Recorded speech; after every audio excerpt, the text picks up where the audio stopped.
Halo semuanya, pada kesempatan kali ini kita akan membahas tentang smart farming, konsep pertanian di era industri 4.0.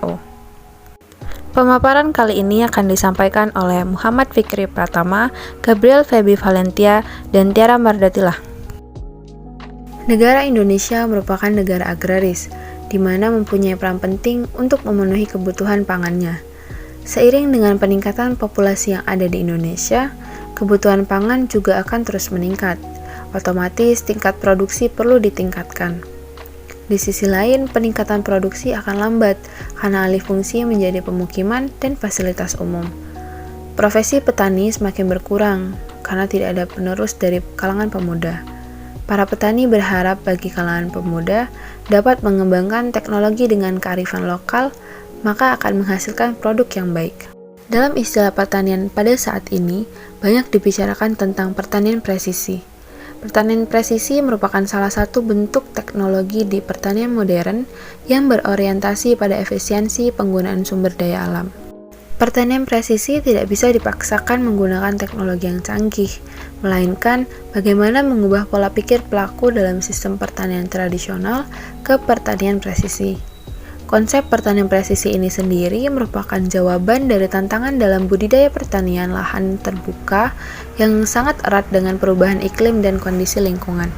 Nah, ada nih salah satu teknologi digital yang dikemukakan demi menunjang kegiatan pertanian yang ada di Indonesia. Contohnya itu adalah Agri-AI.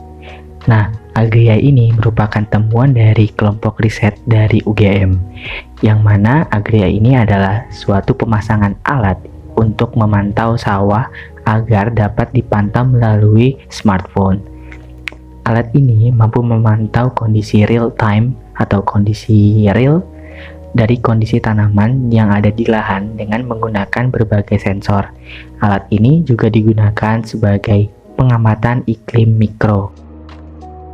Perbandingan smart farming antara Indonesia dengan Taiwan. Jika pada Indonesia itu memiliki Agri-AI sebagai perangkat lunak untuk menunjang kegiatan pertanian, yang mana Agri-AI tersebut dikemukakan oleh peneliti di UGM, maka ada suatu produk digital yang digunakan oleh Taiwan sebagai solusinya juga pada bidang pertanian, yaitu digital twin.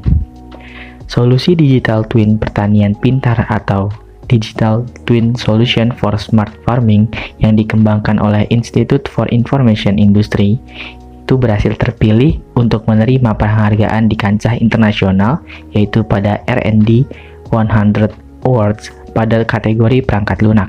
Juru bicara Institute for Information Industry menjelaskan bahwa perangkat digital twin ini merupakan sebuah perangkat lunak yang digunakan untuk mengurangi biaya yang dikeluarkan petani dalam proses penanaman hingga 50% dan meningkatkan efektivitas produksinya sebanyak 30%. Selama ini, penggunaan teknologi digital twin banyak dilakukan untuk bidang kedirgantaraan dan manufaktur. Dan saat ini, hanya Taiwan dan Belanda yang telah mengembangkan penggunaan teknologi tersebut untuk bidang pertaniannya. Meskipun saat ini bidang pertanian telah memiliki big data untuk digunakan dalam IoT atau Internet of Things, tetapi pada kenyataannya di lingkungan sekitar masih banyak terdapat elemen ketidakpastian, seperti perubahan cuaca, proses pertumbuhan produk pertanian, kualitas air, dan lain-lain. Sehingga sekalipun telah memiliki big data, para petani masih harus bekerja dengan mengandalkan pengalamannya untuk memutuskan langkah selanjutnya dalam proses penanaman dan pembudidayaan. Dengan menggunakan teknologi ini, petani dapat memilih modifikasi parameter peralatan berdasarkan pengalaman dan kondisi di lapangan, serta melakukan simulasi sebelum melakukan modifikasi untuk memilih metode penanaman terbaik.